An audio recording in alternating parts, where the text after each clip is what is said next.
myself on my phone. Great. Well, take it away, or lead the way, however you want to get started. Okay, great. Well, thank you everybody for joining us. This is a really awesome event that we're doing, we think, and it is a hangout where we're broadcasting live on YouTube. Nicole, would you like to introduce yourself first? I will give you the honors of going first. Who you are and what you do. Okay, thank you. Okay, I was gonna say there's a little bit of feedback. All right, hi everyone who's watching this either live. Thank you for joining us live, and if you're watching the recording, even better. Thank you for watching. I am Nicole Abboud.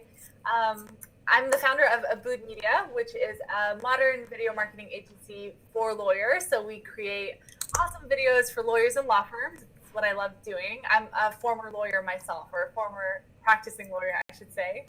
And I'm also the producer and host of the GenWhy Lawyer podcast, where on the weekly, I speak with young lawyers who are practicing in really cool ways, or who have left the practice of law and they're pursuing something that makes them happy and they're successful at it.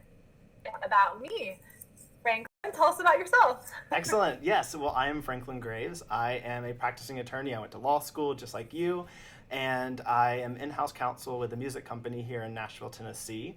I am also the author of The Law School Strategy, which is a book that's available on Amazon. And I had the physical copy near me, but there is now a physical copy that you can also order on Amazon. It is, the subtitle is the best way to describe it. It's a millennial's guide to getting a job after law school. The purpose is to show law students the best ways to network and how they can develop a strategy that will get them, hopefully, a job after law school, because it's the same strategy that I use. And after talking with a lot of attorneys, I also found that other attorneys had a similar, or just maybe not a written strategy that they were using, and that's why I started a podcast of the same name, the Law School Strategy Podcast. And it's also a web series that I put on YouTube where I interview practicing attorneys or legal professionals, or just anybody really that has ever gone to law school, and I talk about the most important question, first of all, how they graduated from law school with a job, and then also dissect the path that they took and kind of give a way for law students to hear what ways they could probably come up with as well and follow a similar path.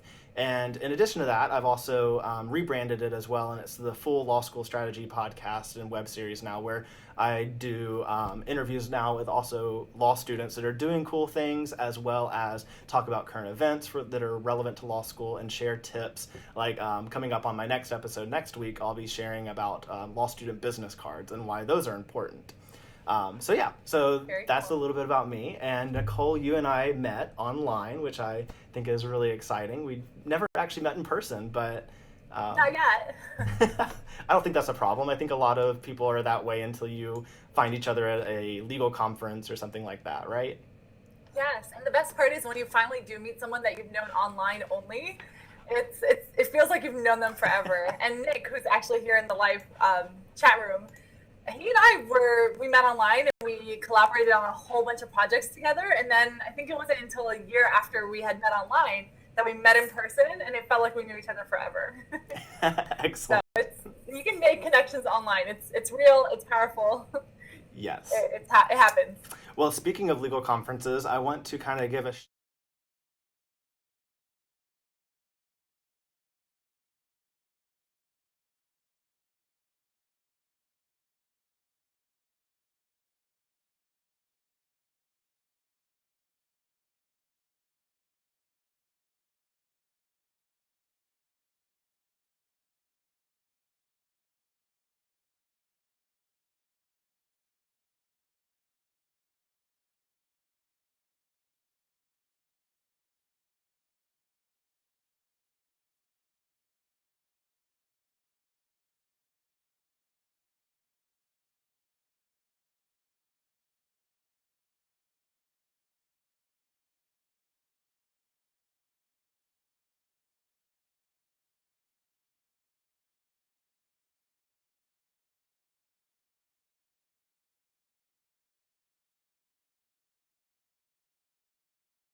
Okay, I just realized, thanks Nick for pointing out that we lost the sound. And hey Grace, Oh Sorry. no. Okay, so can we start back over? Okay, so just so you Yeah. know, Nicole, I know you can't see the screen, but I switched over to showing the actual Lawyeronomics website, and I pulled up your little Okay. your 30-minute segment there. So start back over and describe what Lawyeronomics is. Okay, and can hopefully people can hear it now. So it is a conference for solo practitioners and small law firms, and it's meant to just equip them with tools and resources and information on how they can build their practices. The session that I'm involved in is called Ignite Session. It's actually 30 minutes, but it's four of us who are presenting, and we each get 6 minutes to present on a topic about the future of law. Mine is about networking online as part of the future of law. Great. Okay, yes, that's perfect. Yeah. So well, first of all, when is the event happening? You said it's Saturday, I think. Yeah, so I speak on Saturday, the 22nd, so next Saturday. But the conference itself starts on the 21st, I want to say, or the 20th, Okay, perfect. one of those 2 days. Yeah, so next weekend I'll be heading out to Vegas. That's where it's taking place. Oh, I'm so jealous. Vegas can be fun. I mean, I say I'm jealous. I haven't been many times, but I've been about 3 or 4 times. Okay. So it's still all new Okay, and so exciting. it's fun. I'm in LA, so it's not too far. So I've been there quite a few times. But yeah, it's fun every time you go. Perfect. Well, I think that the first thing that we have scheduled to kind of talk about is legal blogging. And Okay. for people that are listening and watching live, it seems like we have an audience at least that is Yay. active in the chat. That's kind of cool. So you can see on screen, I have the chat room showing as well, so that if somebody's watching this later, you can kind of see what's going on there. So first of all, if housekeeping, if you want to ask a question, post it in the chat. Just hit us up. We will stop whatever we're talking about and answer it. I know there's a slight delay, so don't worry about that either. We'll just backtrack a little bit if we need to as well. So first of all, let's talk about legal blogging. I know that I've been legal blogging myself since I was in law school. I think the term that some people use is blogging, BLAWG. Do you use that term, Nicole? I mean, no, I don't. No, I've seen it written. Obviously, yeah, the ABA, that's what they call their top blogs. Yeah. I don't think I've really seen any other bloggers refer to it that way, but Okay. maybe they do. Well, I guess so. My first internship that I had when I was in law school was for Denise Howell, who is one of the founders and host of a web series or podcast called This Week in Law. And she, along with Dennis Kennedy and a lot of other attorneys that are in like the tech sector that you kind of maybe have heard of if you go to like ABA Tech Show, they were some of the early legal bloggers. And so I think that they coined the term blog and in terms of like BLAWG. Right. So yeah, It's witty. It's catchy. I mean, it makes sense. so we'll just say that that's what I started as a law student.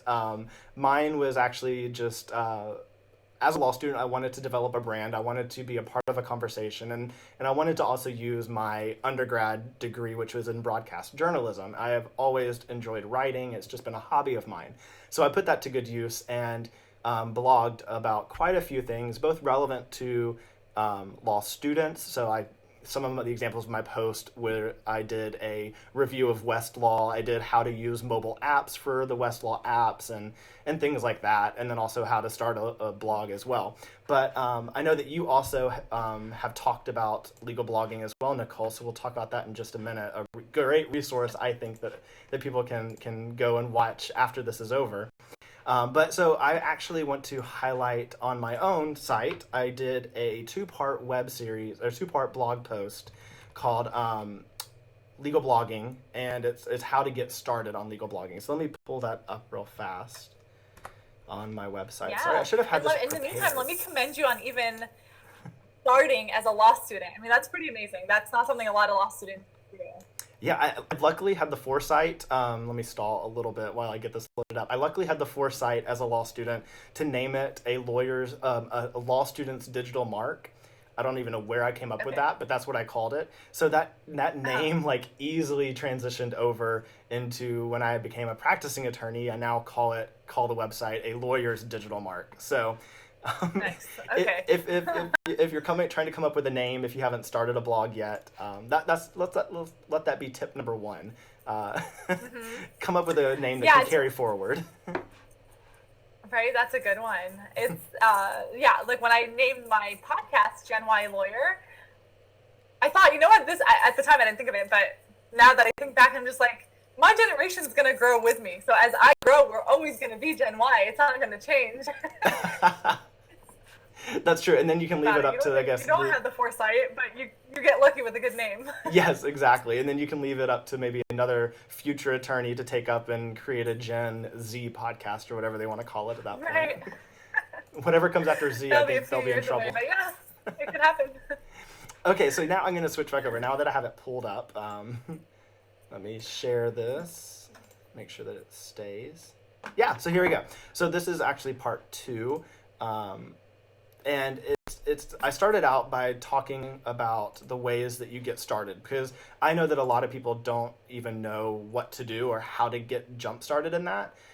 So the first thing that I recommend is to choose a platform, and that's going to be the most important thing that you do, because you want to make sure that you, first of all, choose an easy platform that you're comfortable with. And for me, that's WordPress. Nicole, what does your website run on? WordPress.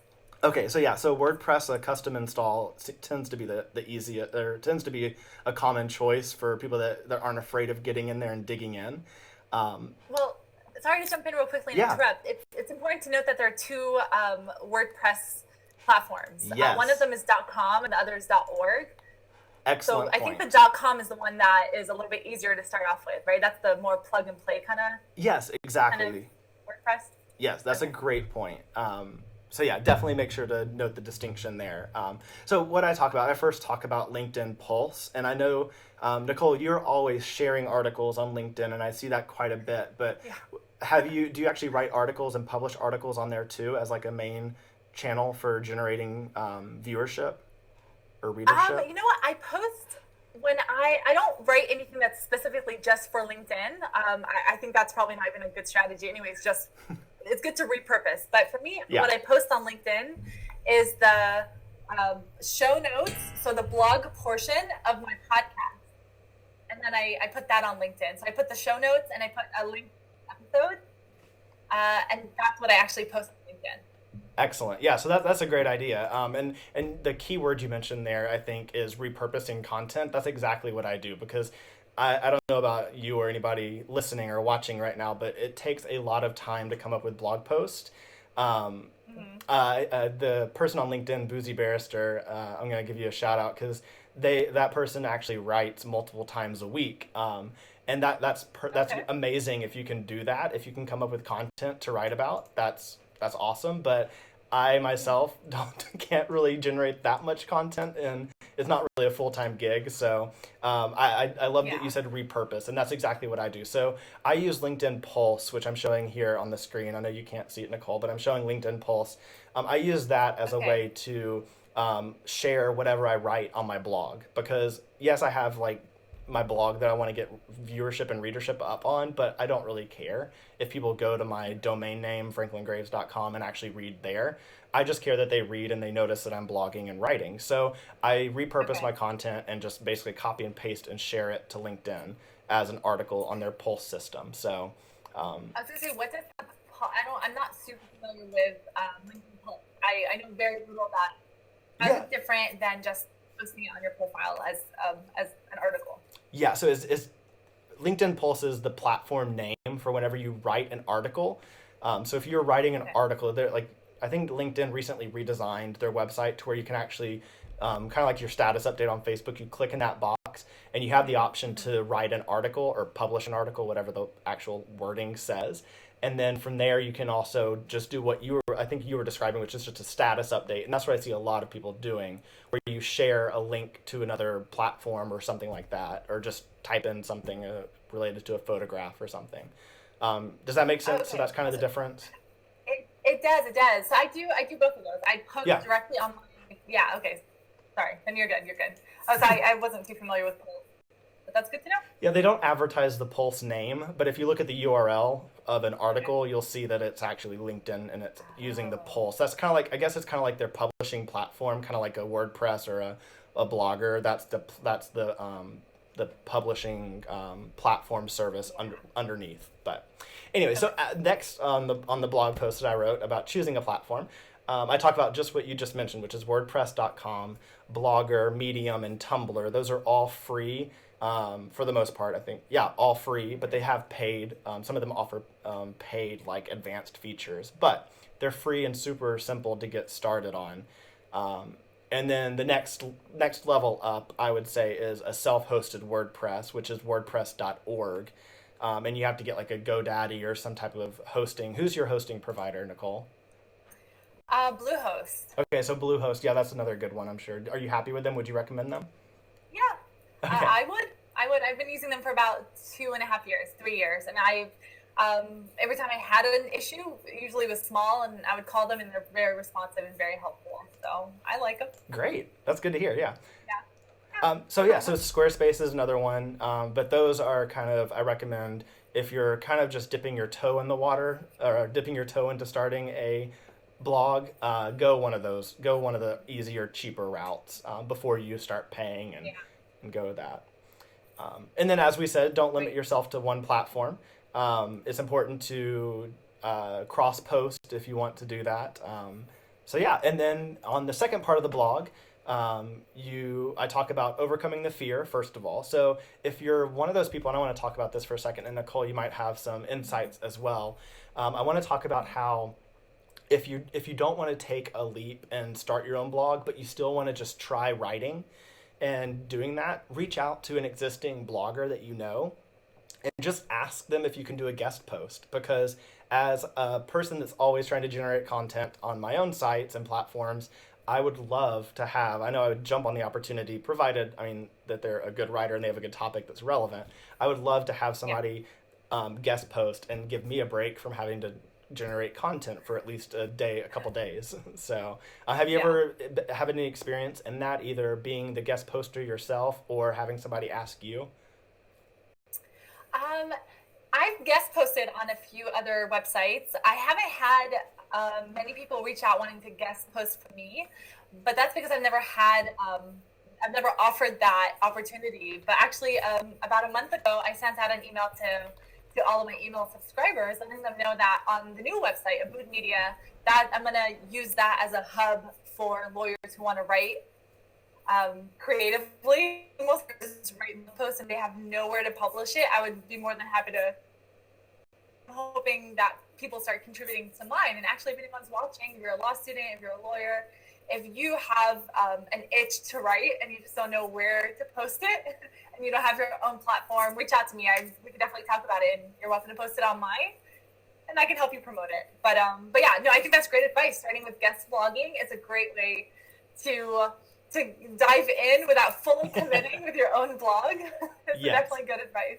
Yes, and one of the other aspects of that is I like the fact that you and I have both been blogging for a while and writing, and so if you go the route of doing a guest blog, especially as a law student or a young lawyer, it gives you the opportunity to submit something to a more seasoned writer or content creator, and that kind of will give you feedback. They'll more than likely redline and have suggestions for you on how to improve the content. So you can learn a lot in the process of doing that. Mm-hmm. There's another thing. So guest blogging, I think, is probably the number one way to start. Yeah. I've heard of other bloggers who just use social media to micro blog. Oh, yeah. So it's not even, right? So I've actually heard of, so this was more in the fashion blogging realm, but a lot of bloggers would just post pictures and then write somewhat lengthy captions. And that was like their little micro blog. And they built up a following that way. And it was just on social media. They just used those platforms. Excellent. Yeah, that's a great advice. And a great way to kickstart that is if you're attending a conference or if you're going to Lawyeronomics and somebody is at your panel, they could be tweeting and live microblogging exactly what's going on. And so that's always, I find, an easy way to also have something to generate content about. So excellent point. So building a brand and finding your voice is kind of what I discussed there. And I mentioned the Blog 100 that the ABA Journal puts together. And that's another tip I'll throw in there as well. If you go to the ABA Journal's website, they have their blog directory, and you'll notice they use the term, the spelling BLAWG. They do. Yes. And so you can actually submit your own blog to the directory, and that helps you at least show up where people, if they're looking for a specific topic of whether it's a criminal law blog or a law student's blog or a blog about networking or whatever, they have a lot of subtopics that people can drill down on their website. And then kind of the last couple points I make is basically trying to decide on content. It can be difficult, especially if you're younger or a law student, trying to come up with like an idea of what you're going to blog about. And so I talk about, you can do like recent case summaries, follow dockets, and if you don't have access to like a paid docket system like Westlaw or Lexis, you can always go to justia.com, and they have a dockets section on their website, as well as coupling that with a free Pacer account as well can kind of get you access to those resources and being able to pull complaints that might have been filed or opinions that have been handed down, and you can kind of read through those and summarize them. And then also that kind of ties into that taking on current events, interviews with practicing attorneys or other law students, and then also just if you're a law student, talk about life as a law student or life as a young associate. I know that that's kind of how Keith Lee, who runs the associatesmind.com blog or website, that's how he kind of got started as a young lawyer. So lots of possibilities. Okay. Anything you want to add? Yeah, definitely. So I think one place that a lot of people kind of get stuck, and it lets them kind of deter them, it hinders them from starting, is this whole, what do I even write about? It can become so big in our own heads that we just don't even take any action at all. So a few tips regarding getting started if you're stuck and you don't know what to write about, aside from the great tips that you just gave, Franklin. Remember that you're not married to this for the rest of your life, so don't be so scared to start thinking that this is it. It has to be amazing or bust. Like, no, you can change, you can pivot, it's not a problem. And I think if you're at a complete loss as to what to write about, always just turn back to what it is that you're interested in.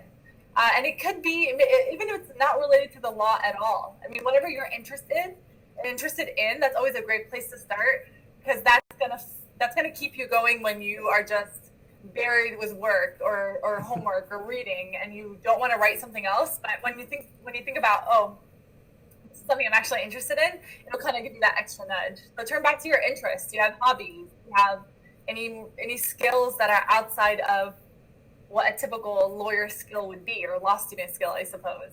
So that's probably a good place to start in terms of content.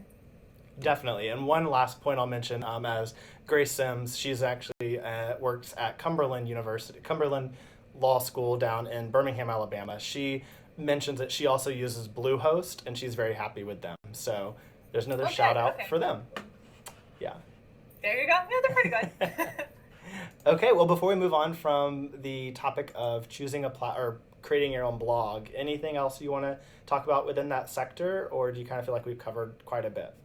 Oh my God. Well, the thing is, we covered it from a very high level. I think you had mentioned, I don't know if you still have it, but we're going to link up somewhere, or maybe we'll mention it right here. So Nick Rishwain, who's hopefully still in the chat room right now, but he's from experts.com. We did an entire webinar on how to get started in legal blogging. We just did it last week, and it's posted on YouTube. And we delve a little bit deeper, because there's a lot to cover, and way more than we can cover right here. So if you want to, Franklin, if there's some way to connect that. Yeah, actually, I'm showing it right now. Somewhere. I'm showing it on the screen right now, but then also we'll put it in the description as well. And I will go ahead, since we have the live chat feature, I'll just go ahead and paste it in there as well, so that if people want to click on that and save it for later. I know I add stuff to watch later all the time, so. Okay. Perfect. And Nick's still here. Good. So that kind of goes a little bit deeper on how to get started. So if you're interested in blogging, which we both highly recommend you'd be interested in and consider, check that webinar out. Excellent. So yeah, okay, perfect. I am showing that now, and Thanks. awesome. So do you mind describing it first of all? Because I know some people might be listening and thinking, oh my gosh, I would love to be able to do webinars like that. Can you kind of give some insights into how that opportunity even came about? Sure. So we created it ourselves. Ourselves. We created that opportunity for ourselves. Um, in terms of, well, so let me break it down into how, I guess, the technical aspects of a webinar. I won't get too technical, but there are a lot of platforms that are actually very reasonably priced that you can use to put on a webinar. So when I first became a lawyer, I consumed so many. I signed up for so many webinars. I attended so many, and most of them were on GoToWebinar's platform because that was kind of the big one back then. I guess it still kind of is a big one now. But there are a lot of other platforms. Nick and I, use Zoom. So it's Zoom.us, I believe, right? Nick, maybe you can correct me. So that's the platform we use. It's very simple. But in terms of how we go about doing it, we just think of topics. Well, you can either do this on your own or team up with someone if you don't want to do the whole webinar on your own. But we just think of topics that we think other lawyers would be interested in learning more about. We schedule it. We pick a day. We schedule it. We publicize it.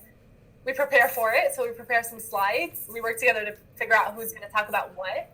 And then we just do it on the day of, right? And it's all about getting the word out, really, promotion. Yeah. But it's so easy. We have so many tools and resources available to us these days that if you're interested in putting on a webinar, you can very easily do it. Zoom.us. So he did confirm. Yeah, that was the correct URL. So good. Awesome. So yeah, it's not too difficult. So if you feel like you have some knowledge you want to talk about and other lawyers or whoever your intended audience is, if they can benefit from it and you want to do it in webinar format, which is kind of cool, then there are definitely some resources. And if you want to reach out, we can give you more information about it. Perfect. Awesome. So yeah, let's go ahead and switch over to talking about branding. And I know that you do quite a bit of this with your own company, and you kind of have a great lead and run on getting people set up with video, specifically attorneys. But yeah. In addition to that, I think kind of one of the basic foundational points that people can start out with is their LinkedIn profile. And do you agree with that as well? I would say it's more the easiest to do. Yeah, I guess for lawyers, right? It's not the most exciting platform.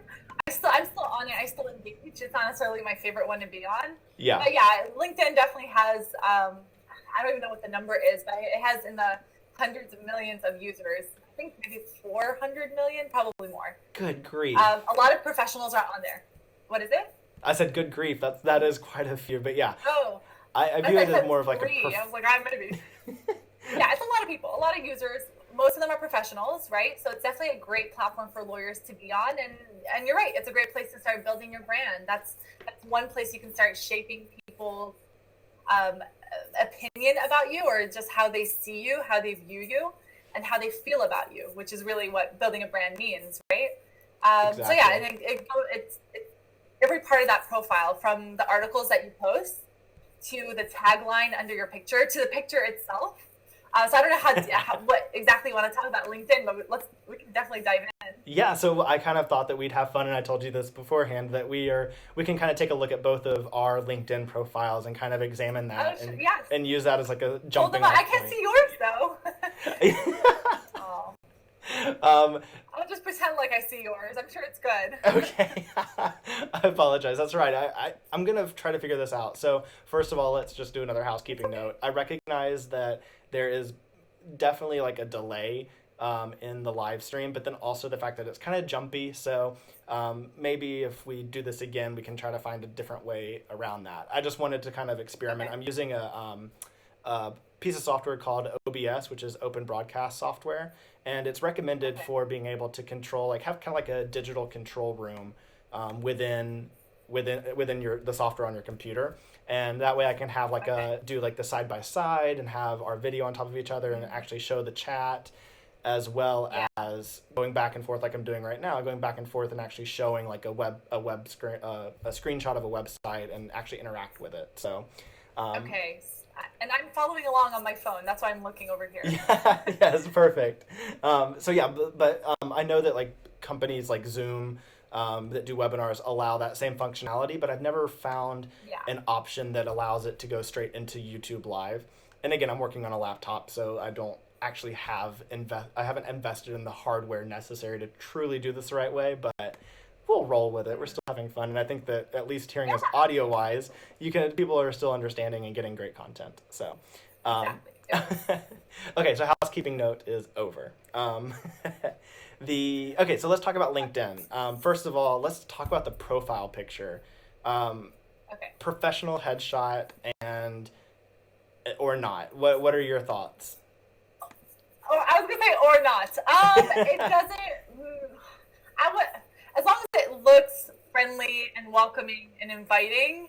That's what's most important. So make sure that it's not of you at a bar somewhere, right? But it doesn't have to be you in front of a legal bookcase or bookshelf, which I absolutely hate. It drives me crazy.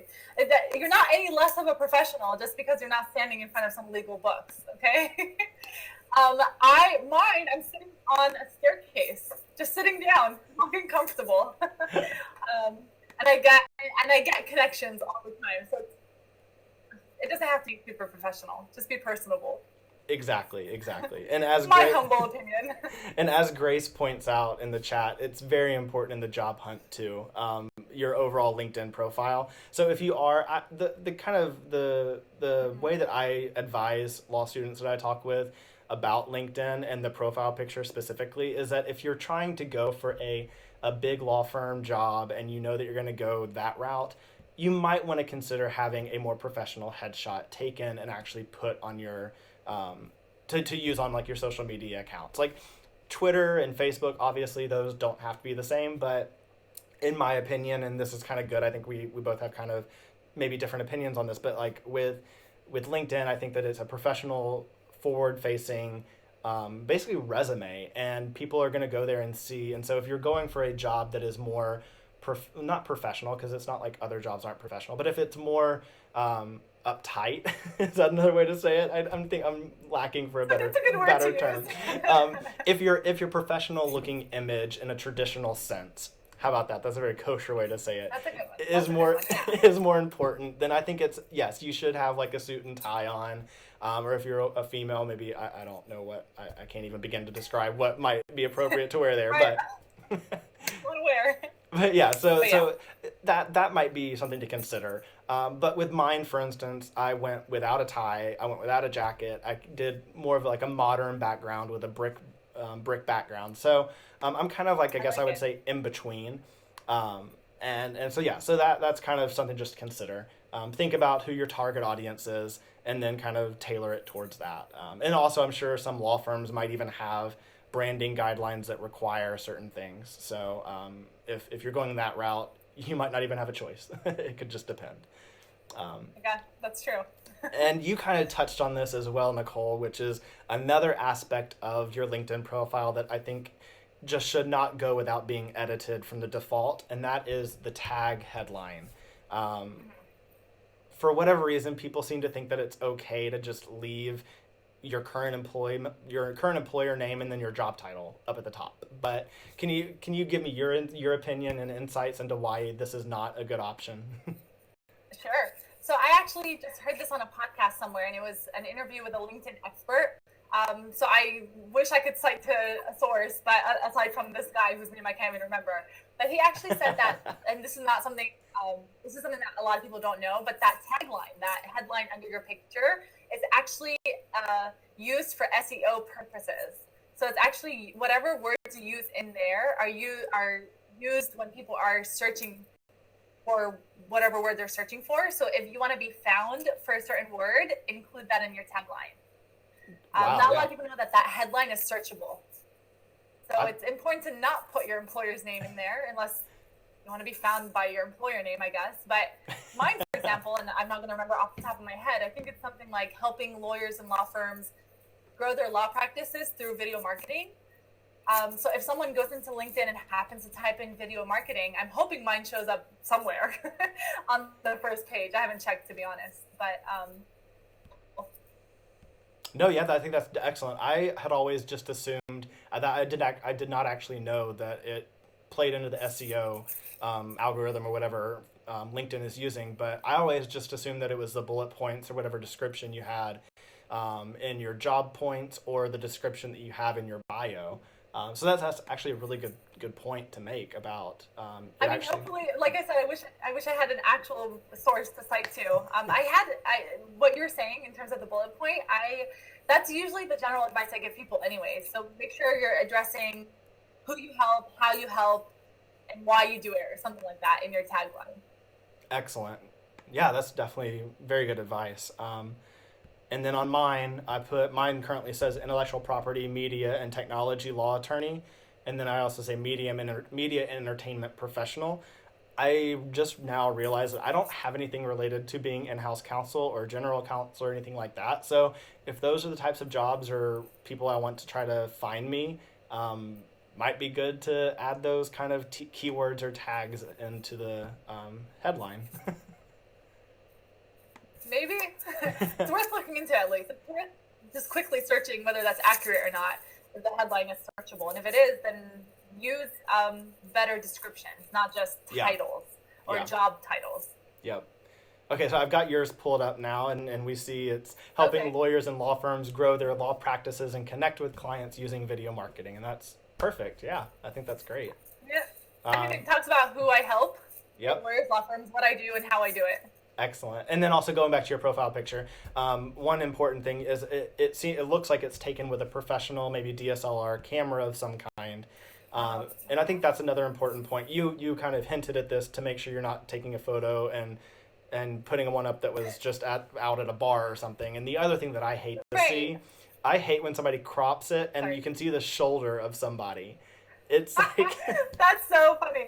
I see that all the time. I'm like, you can see there's someone there you cut out. Yeah. Yeah. So let's try to not do that. Right. So I will say this. For that picture, you're right. It was taken professionally by a friend of mine who just happened to have a DSLR. For a lot of other pictures I've used in professional settings, they were taken on my iPhone. It's just iPhones have really good cameras nowadays, so let's not discount a phone picture. But you're right. It depends on the setting, right? It's what you're doing, not so much what you're taking the picture with. Yes, and let's specify it's the rear-facing camera, not the front-facing camera. As of right now, that is the best. There you go. Okay, That's awesome. pretty funny. Yes. So let's scroll down. So mine is. Go ahead. Yeah. Go ahead. Sorry. No, just gonna describe my picture. Just saying it's pretty casual. Well, let's scroll down and let's look at your experience. That's kind of where I'm looking at now, where you actually have plugged in who you are and kind of what you've been doing with your life. That's the best way to put it. So basically, so yeah. Do you want to? Not a fan of. Yeah. Sorry, I know I keep talking over you. I think there's a delay. That's why. Should I go? Okay, I'll talk. So I'm not a fan of using LinkedIn like a resume per se. I don't, again, personal opinion, maybe I'm wrong. That's just what I've been doing and what works for me. I don't like speaking in third person. I like it being more first person, very personal. So I talk about myself. Also, I don't want another resume because I can just send people my resume. I want this to be a more vivid description of what I've done and what I do and my experience. And I hope I've gotten it correct.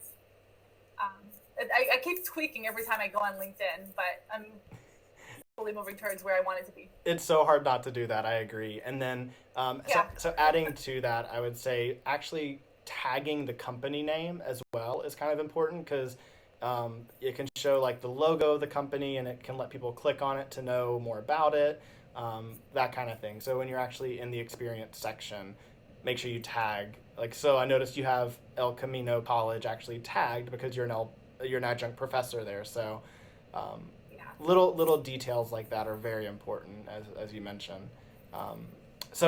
If I can, I mean, why not tag them?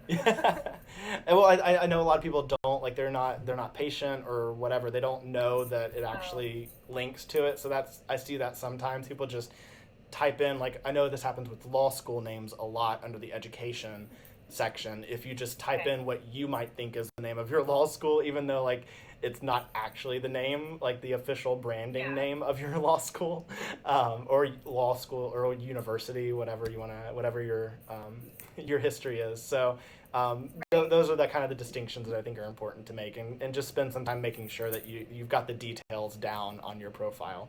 Adding to that, I will share a little personal story here. My first job offer actually came because of my LinkedIn profile and the bullet points that I had under one of my experiences. And it was because I had the keywords, I think it was e-discovery and litigation and some other one thrown in there. I think it was actually, I don't know the name of it off the top of my head, but it's the software that West or Thomson Reuters actually has out there for handling e-discovery, massive amounts of data. And so that's actually how I had my first job offer come to me. A recruiter here in Nashville reached out to me. I didn't even apply for anything. And it was when I was studying for the bar exam. So I had decided I was going to put my job search on hold. And then that was thrown back in my face like, hey, here's somebody reaching out to you with a job offer. So I got the opportunity to interview because of the fact I had a really fleshed out and, as you said, a very SEO friendly, which stands for search engine optimization. I think we forgot to mention that, but a very SEO friendly profile. So always add in descriptions, and a little tip I like to share to do that is to take the job posting or the internship posting that you applied for and put those same keywords or copy and paste those directly if that's related to what you actually did there. So it's an easy way to kind of flesh it out. Yeah, exactly. And you don't have to sit there thinking of what the description is for that position. It's already written out for you. That's pretty good. That's a good tip. Yeah. Well, Nick is saying that he hasn't had any much luck with LinkedIn, and he says that he's had more experience and exposure from Twitter. So that's actually pretty cool professionally. It is. Honestly, I tend to think that wherever you invest some time and energy, that's where you're going to see a lot of return. And I know that Nick is on Twitter a lot more. And Nick, you can correct me if I'm wrong, but if you're not going to LinkedIn too much, you're not going to see a lot of activity there. Because we're both on Twitter way more than we're on LinkedIn, I think. We both probably benefit more from Twitter. So it's wherever you're investing your energy and time to nurture relationships, that's where you're going to build those relationships. Exactly. So I'm going to take a second right now and show a post. So we were talking earlier, and just so I'll describe it for you, Nicole, since I know you can't see it, but also for people that might just be listening to the audio, because I have to remember now that I'm not a YouTube Red subscriber, but I know that YouTube now allows for people to close the app or go on to multitask something else on their mobile device, and it will still play in the background. Okay. So we might have somebody listening that way. So if you're not seeing the screen, I'm showing on my activity, if you look on LinkedIn, you can see statistics about things that you share. So this is a post, and Nicole, you actually mentioned this before we went live. I was at an ABA conference where I received an award.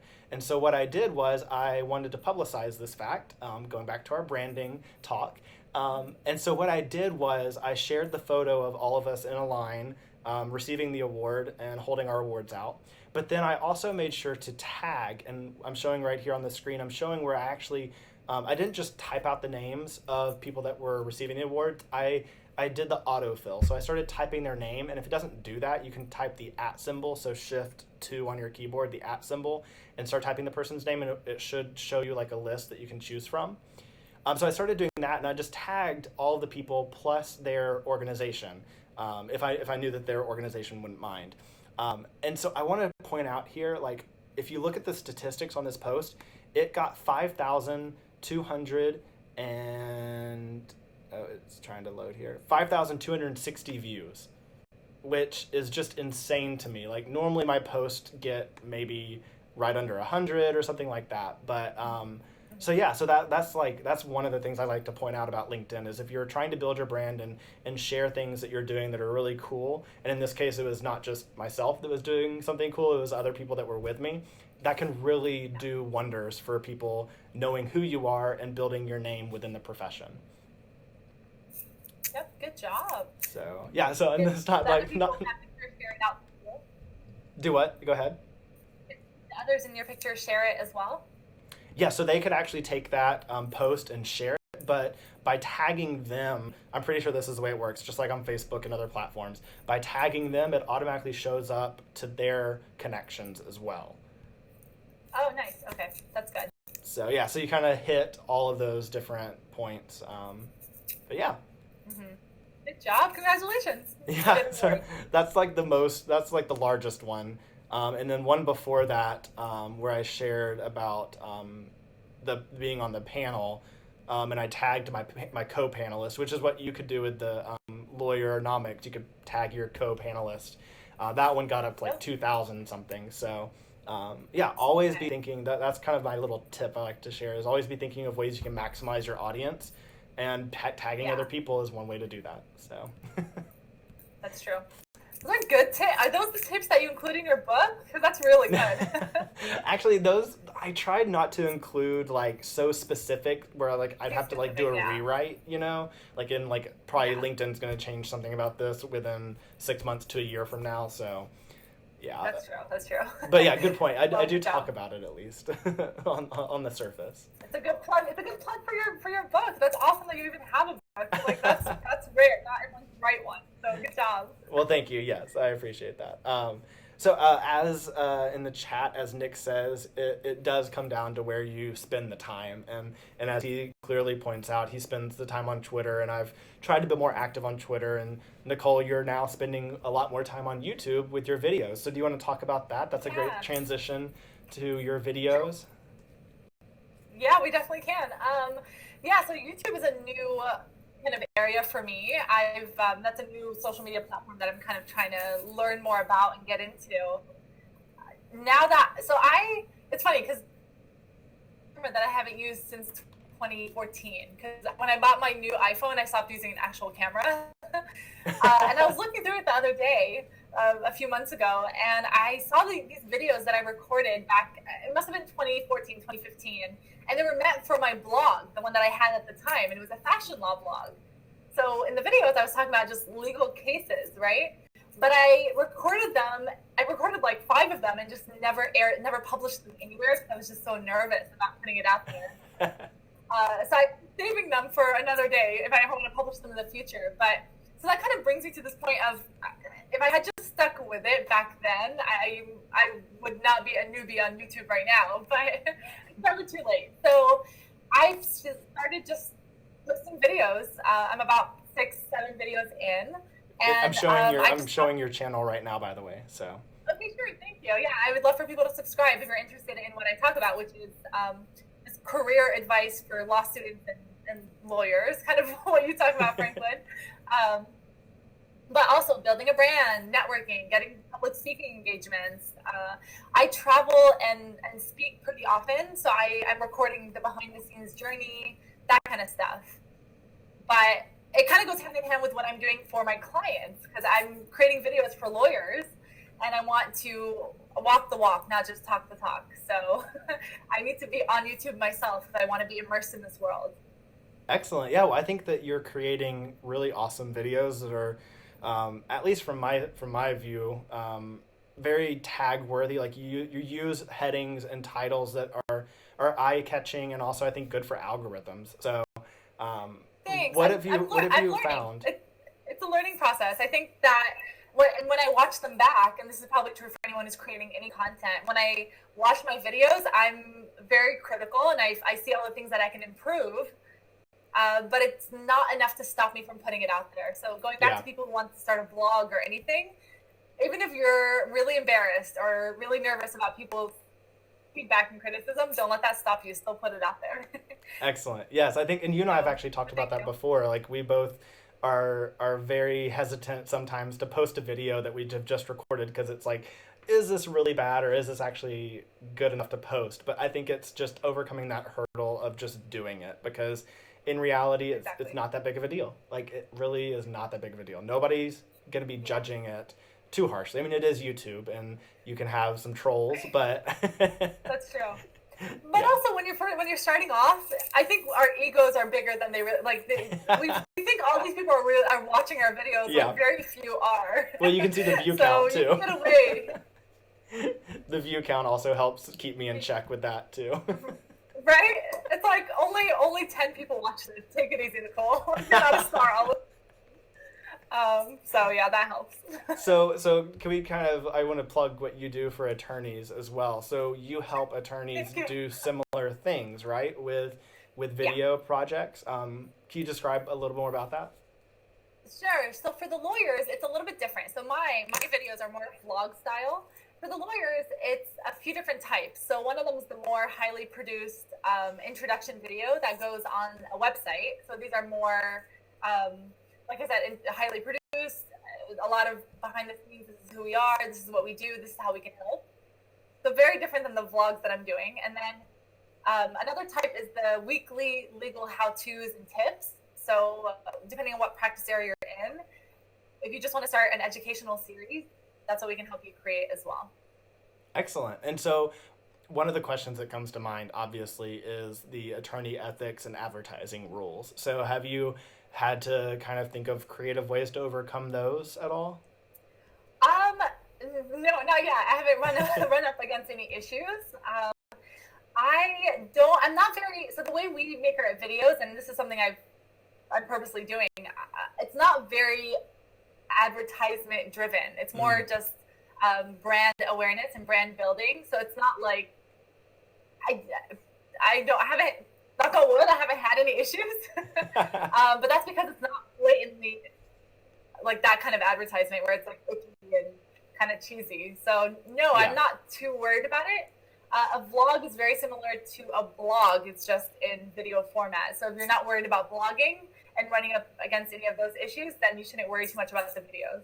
Absolutely. And I think that a good point to remember is it's focusing on the content. And a lot of times, if you are distributing and generating like legal content, Leonard French is a guy that comes to example, and he has his own YouTube channel that's really taken off.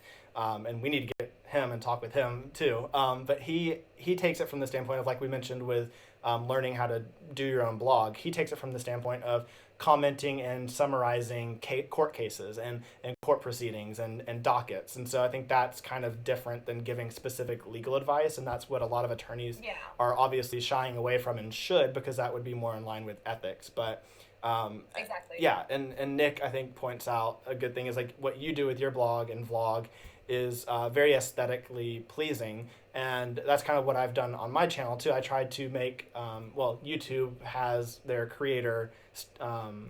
creator academy, and did you go through that at all by any chance when you started your YouTube? No. Is it worth it? Is it good? Oh yeah. Oh well, Leonard says hello. He's actually listening is in. he here? Hey, Leonard, I was checking out your YouTube channel earlier, and it's pretty cool. I'm gonna have to go binge on some videos later.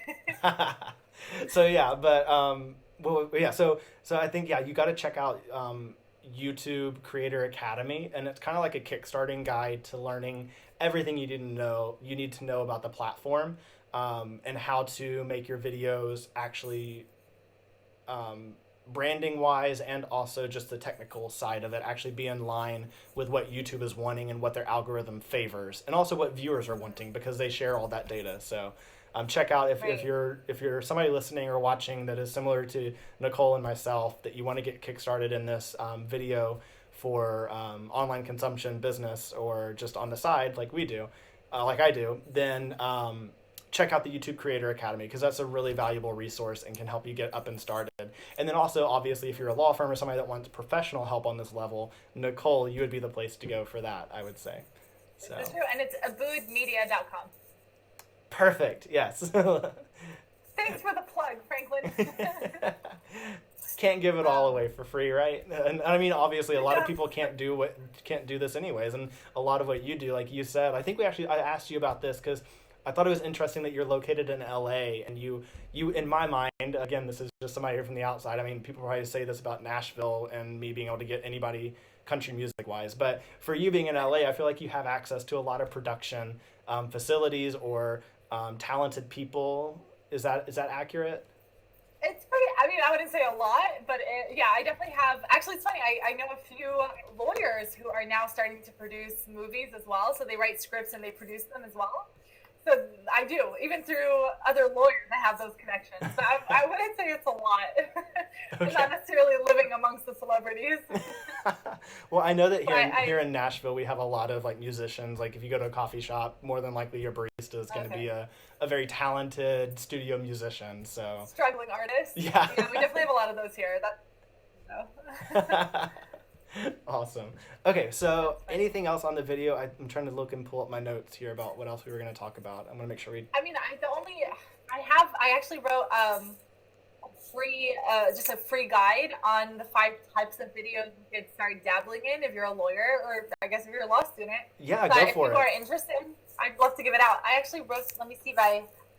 So it's you know what? I can type it myself into the chat room. But it's a free guide for 5 ways to use video to amplify your law firm marketing. Yes, It I doesn't- saw again, that. it doesn't have It's to be for actually law firms. If you're a law student, it'll it's work for you too. it's pinned to the top of your Twitter page. I think is that correct? You're like I think. It's where? You pinned a link to it at the top of your Twitter account. Like it's the pinned Yeah, tweet. exactly. It's there. Okay, yeah. So yeah, that's and I'll pull that up on the screen now. Thanks. But in case anyone wants to start testing the waters and don't know where to start. So that's specifically coming from the mindset of being a law firm and wanting to get up and running with that, with video marketing. Is No, that it correct? can be individual lawyers. It can even be law students. So some will apply, some won't. Okay, Um, perfect.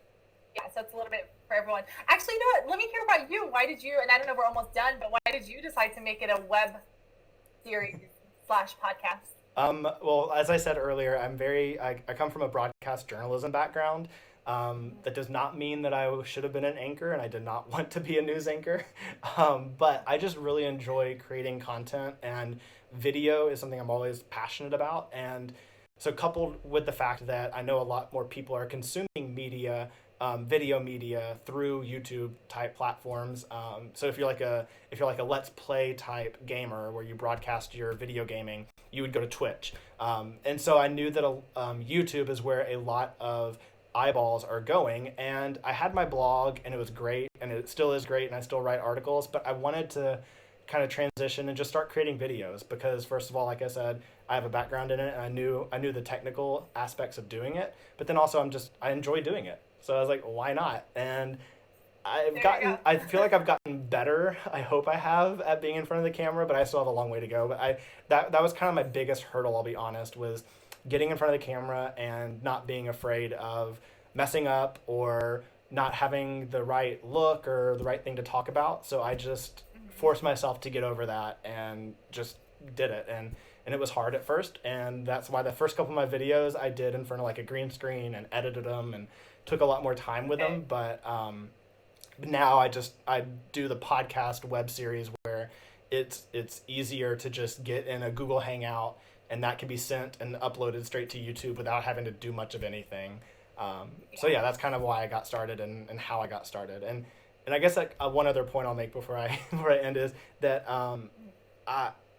the same way we mentioned with getting started with legal blogging, relying on people that are already doing it, I kind of did that where I relied on, like with my podcast series, I wasn't going to do a podcast where it was just me talking the whole time. I wanted to, I made it easy on myself, if I can say that. I made it easy on myself because I did it in an interview format where I took, it wasn't just me, it was me talking with somebody else. And so like I could guide the conversation and kind of highlight some of the aspects of what that person did. But it's also great content that ties back into the book that I wrote and all of that. So that's really where I came from and why I do it. And it's just a fun hobby, but it's definitely not making not even making 100. I have not even hit the threshold yet for getting paid for Google AdSense. So I'm not doing it for the money. You'll get there. No, and that's the thing. It's not right. It's never. I shouldn't say never. It's not going to make money as much as you make as a lawyer, but that's not why you're doing it. You're doing it for other reasons, brand building, Yes. promoting your book. And that's probably worth more than any money you'll make on YouTube. Yeah, and maybe when Leonard is in the chat, and maybe when we have him on, he can give us some insights into that side of it, since he seems to be in the hundreds of thousands of views for each of the posts that he does. But Very nice. Yeah, I definitely love to hear that. Awesome. So I think we're also going to talk about Cool. Twitter, but I think that we kind of covered quite a bit. And Yeah, I maybe think we gave the people too much. We're gonna have to have a part two. there we go. Okay, awesome. Well, do you want to give a plug real fast, one final plug about your GenWhy Lawyer podcast and where people can go to find that? Sure. So, I guess as I mentioned in the beginning, I also host a podcast called the GenWhy Lawyer podcast. Speak with amazing young lawyers who are doing pretty remarkable things with their careers, either as lawyers or not. So you can find that at GenWhyLawyer.com. And that's spelled either way. So GEN, the letter Y, or GENWHY. You'll get there either way. I love that. Check it out. Or find it in iTunes. So you got both URLs. I did, because I knew people would ask which one, so I just got them both anyway. Great. So yeah, please, I'd love for you to listen, subscribe. It's a pretty good podcast, if I say so myself. But I have a lot of great guests on, and they make it a great podcast. So yes, you listen. I'll admit I'm a couple episodes behind, but the one that I'm on right now, you have the I can't think of his law firm name, but he has a very creative setup in terms of offering like a subscription-based law practice for like in-house for artists. I know what you're talking about. So that's Joey Vitale, and his law firm's called Indie Creative Law. Yes. And he is just having a blast being a lawyer. Like, that guy is loving it because he really shaped it the way he wants it to be. So he's definitely a great person to look to in terms of how to create plans that aren't hourly fees, if you're interested in that kind of stuff. Yeah, it was definitely a very alternative legal pricing. There's a term for fee it. Arrangement, I guess. Fee arrangement, yeah. So, fun stuff. Yeah, he's doing great. Well, people obviously know where to find me because this is on my channel. So next time we can do like a hangout or something on yours. That way we get you some content too. So. Good.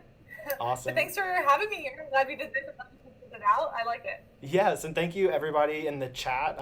I'm happy we had some people in the chat. But if you have any other follow-up questions, if you're listening to this on delay, you know how to reach us. We gave you plenty of ways to reach out to us. So feel free to follow up and subscribe. Subscribe as we showed to Nicole's channel as well as my own. And we appreciate every subscriber counts. It matters. So thank you.